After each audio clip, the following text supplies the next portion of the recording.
Hi guys. Uh, I'm Sheila, first of all, or second or third of all. So I didn't mention that in the very beginning. And I'm in my sister's house, and this is her kitchen, her accented wall, which I love so much. I came in here one day and was painting, and I painted, and the first thing she said was, "Oh, you weren't available," because I'm like looking at her like, "Why didn't you ask me to do this?" But I'm not the best painter in the world, so I get it. She hired a professional, but yeah. So this is her wall.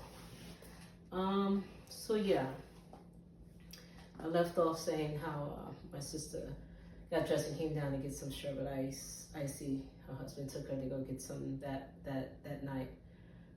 Yeah, so she passed away on March 19th of 2000, this year, 2025.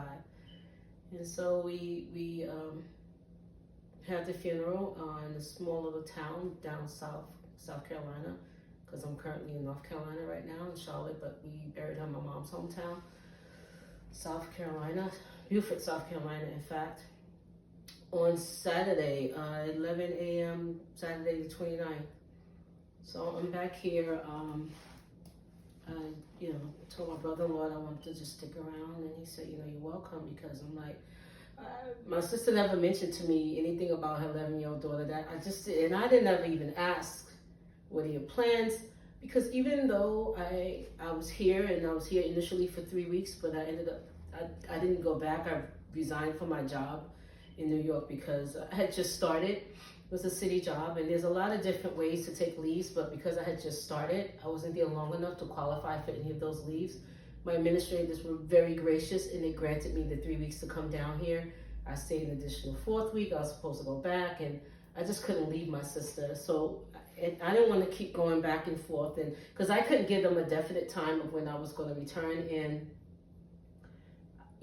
so I resigned so I could just focus on my sister. I was so relieved, and I thank God for that. I just really thank God for the time that I spent with my sister. None of us expected her. The doctors told her in January, and here it is, not even a full 2 months before she passed.